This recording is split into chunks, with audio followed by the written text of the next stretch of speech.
بسم اللہ الرحمن الرحیم۔ السلام علیکم۔ کسی زمانے میں ایک چور تھا۔ وہ بادشاہ کے محل میں چوری کے ارادے سے آیا تھا۔ رات کا وقت تھا۔ محل کے کمرے سے بادشاہ اور اس کی بیوی کی گفتگو کی آوازیں آ رہی تھیں۔ وہ کھڑا ہو کر سننے لگا۔ اگرچہ ایسا کرنا بھی چوری ہے، اور وہ چور چوری کرنے ہی تو آیا تھا۔ اس دوران اس نے سنا کہ بادشاہ اپنی بیوی سے کہہ رہا ہے کہ میں اپنی بیٹی کی شادی ایسے انسان سے کروں گا جو نہایت پرہیزگار ہو، جو اللہ کو یاد کرنے والا ہو۔ میں اپنی بیٹی کی شادی اور کسی سے نہیں کروں گا۔ جب چور یہ بات سن رہا تھا تو اس کے دل میں خیال آیا کہ کیوں نہ میں ہی کچھ ایسا کروں کہ بادشاہ کی بیٹی سے میری شادی ہو جائے، اور اس کے دل میں لالچ پیدا ہو گیا۔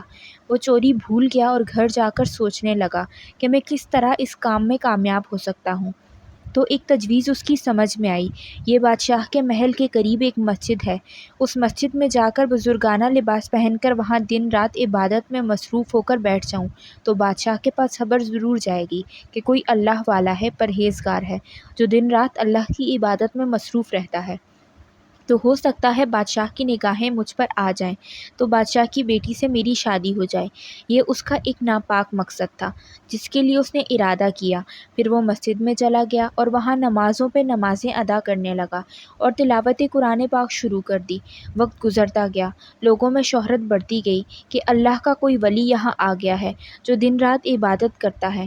بادشاہ تک یہ خبر چلی گئی کہ یہاں کوئی اللہ والا آ گیا ہے، نوجوان ہے لیکن عبادت میں لاجواب۔ جب بادشاہ کو یہ بات معلوم ہوئی تو بادشاہ اپنے ارادے کے مطابق غور و فکر شروع کر دی۔ شہزادی کے متعلق جو سوچا تھا اچھا ہوگا، اسی لیے اس کا انتخاب کر لیا جائے۔ بادشاہ نے اس سلسلے میں وزیر کو بھیجا تو وزیر مسجد میں اس چور کے پاس گیا۔ اس نے بادب اس سے کہا، میں بادشاہ کا پیغام آپ کی خدمت میں لے کر آیا ہوں۔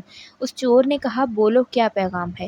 وزیر نے بتایا کہ بادشاہ نے کچھ سال پہلے یہ فیصلہ کر لیا تھا کہ اپنی بیٹی کا نکاح ایسے شخص سے کرے گا جو پرہیزگار ہوگا اور اللہ کو ماننے والا ہوگا۔ وہ ایسے ہی شخص کی تلاش میں تھے۔ نظریں آپ پر رک گئی ہیں، اس لیے بادشاہ نے مجھے بھیجا ہے۔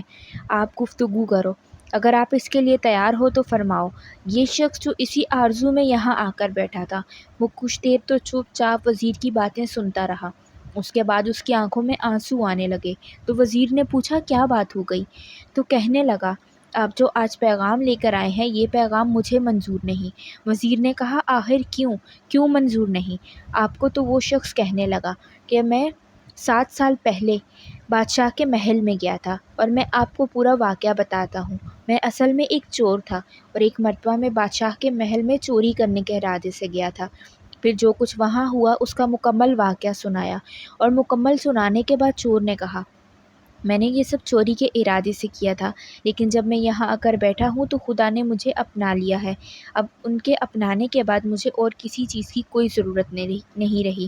میرے دل سے دنیاوی ہوس ختم ہو چکی ہے۔ میں بس اب اللہ کی عبادت میں اپنی زندگی گزارنا چاہتا ہوں۔ سبحان اللہ۔ اور اس نے اس پیغام کے ساتھ وزیر کو رخصت کر دیا۔ ویڈیو پسند آئی تو ویڈیو کو لائک کیجیے گا اور چینل کو